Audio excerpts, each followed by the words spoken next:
नमस्कार मित्रों। अयोध्या कांड का एक प्रसंग मैं आज आपको कहती हूँ। प्रसंग ये है कि जब रामचंद्र जी, उनके छोटे भाई लक्ष्मण जी और माँ सीता वन को गमन कर गए और उनके शोक में राजा दशरथ का शरीर शांत हो गया, तब भरत और शत्रुघ्न ननिहाल से आए और सारी उनकी अपने पिता की सब अंत्येष्टि करी और उनको ये समाचार तो ज्ञात ही हो गया था कि भैया राम को माँ कैकेयी ने वनगमन का वनगमन को भेज दिया है। तो वो बड़े ही शोकाकुल थे। सब दान धर्म करने के बाद मुनि वशिष्ठ बैठे थे और उन दोनों भाइयों को ढाढ़स बंधा रहे थे। तब उन्होंने भरत जी को ढाढ़स बंधाते हुए ये चौपाई कही थी, ये दोहा कहा था। सुनो भरत भावी प्रबल, बिलखि कहेउ मुनिनाथ, हानि लाभ जीवन मरण, जस अपजस विधियात। मुनिनाथ ने बहुत दुखी होके बिलखते हुए कहा, हे भरत सुनो, होनहार बड़ी बलवान है, हानि लाभ जीवन मरण ये सब प्रभु के हिसाब से ही चलते हैं।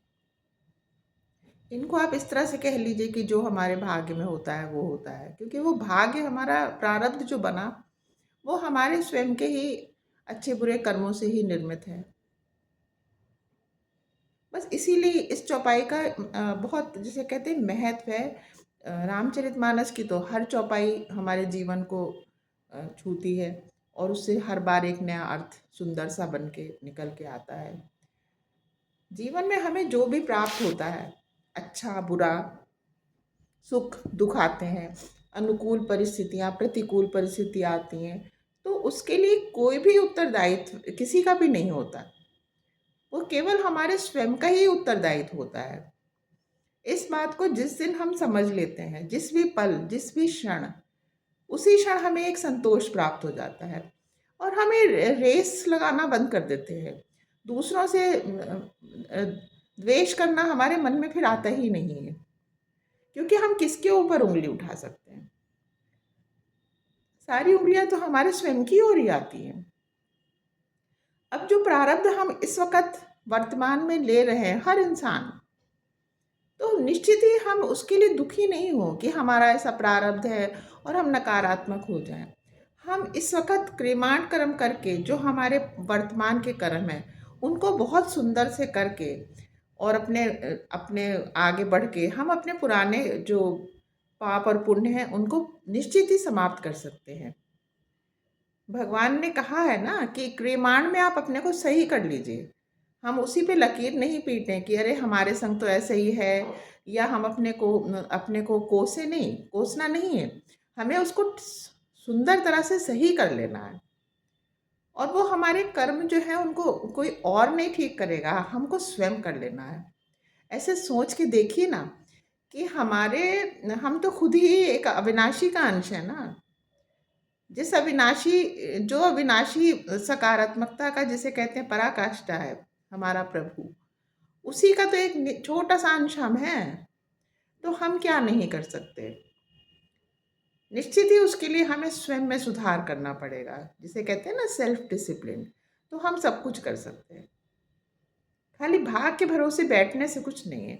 हाँ, ये तय बात है कि जब हम सही रास्ते चलेंगे, एक सुंदर मार्ग पे चलेंगे, एक भगवत जिसे कहते हैं संवत चीज़ों पे विचार करेंगे और अपनी तरफ से हम नेक रास्ता चुनेंगे, तो फिर निश्चित ही वो जो हमारी पीड़ा है, वो हमारे कष्ट हैं, वो जो हमारा प्रतिकूल समय है, वो बहुत ही सहजता से निकल जाएगा।